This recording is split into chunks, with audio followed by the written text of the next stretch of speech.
किताब में तो मेरा कंट्रीब्यूशन है और मेरी अपनी बेटी है, उसके ऊपर हमने लिखा है। यूनाइटेड नेशंस ने मुझे जो पोलियो कैंपेन था उसके लिए एम्बेसडर बनाया था और उसके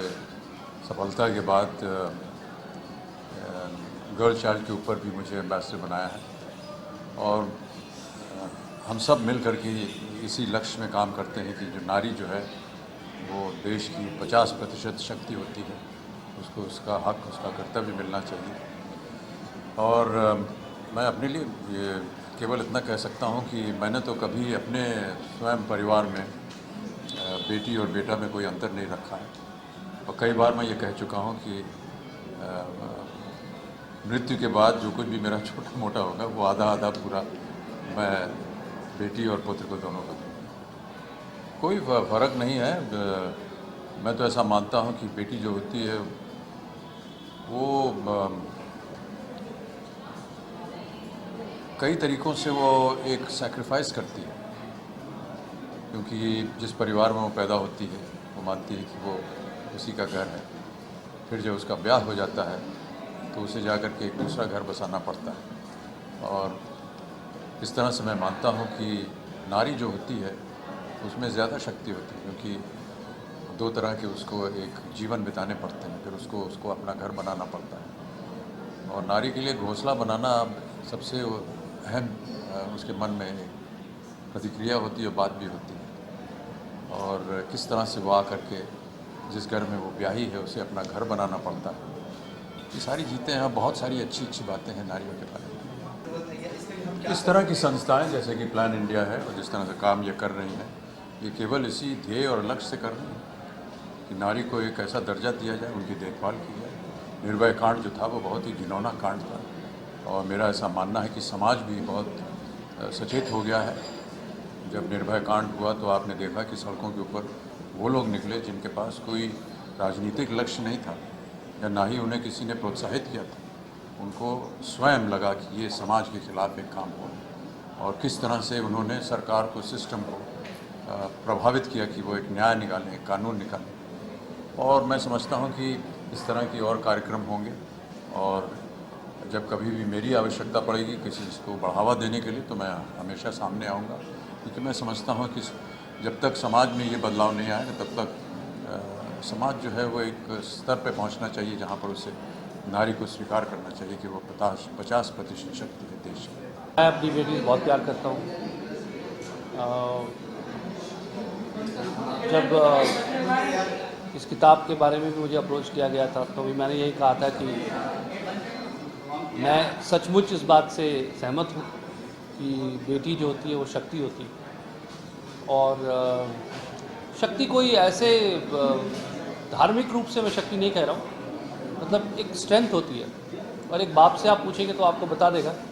कि वो किस तरह से अपनी बेटी से अपनी शक्ति पाता है। और पता नहीं कहीं हम लोग शायद बेटी को कहीं एक हमारे समाज की एक ऐसी धारणा रही, ऐसी स्थिति हो गई कि वो बेटी की उस शक्ति को समझने की जगह हमें उसे अपनी कमज़ोरी समझने लगे। तो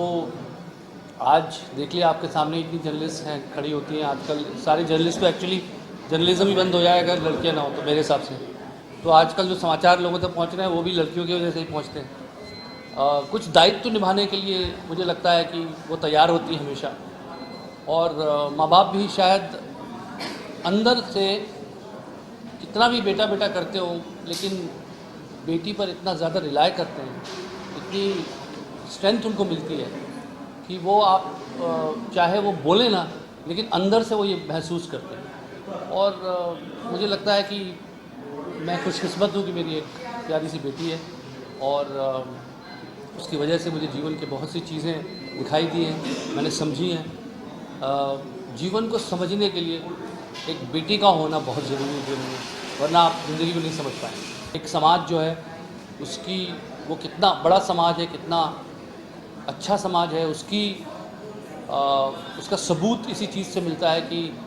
वो अपने जो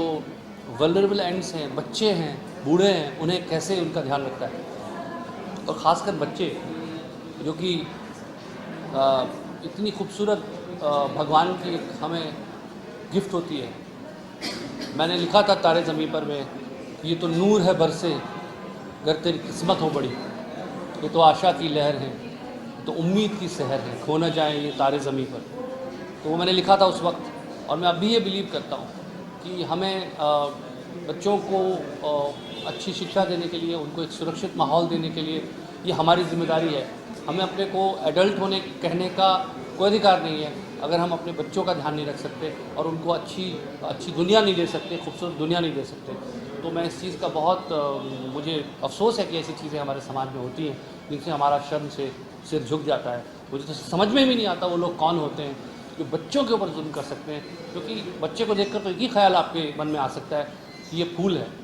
और इन फूलों को सहेजना है, संवारना है। ये हमारी ज़िंदगी को खूबसूरत बनाते हैं, हमारी ज़िंदगी को जीने लायक बनाते हैं। मेरी बेटी मेरी शक्ति किताब के लिए इसमें जितने भी सेलिब्रिटीज़ चुने गए हैं उसकी बेसिस ये थी कि उनका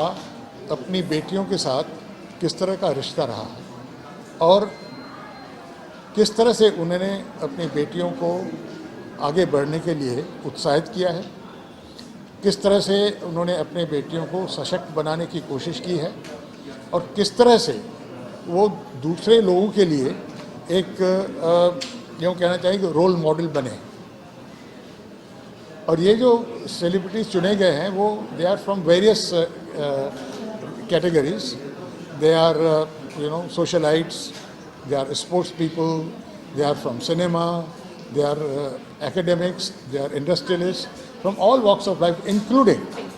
some of the girls from the Plan India communities as well. So it's a good mix of very inspirational stories, because this book is also Plan India's advocacy initiative. इसमें विचारों को बदलने की, विचारों को चेंज करने की एक कोशिश की गई।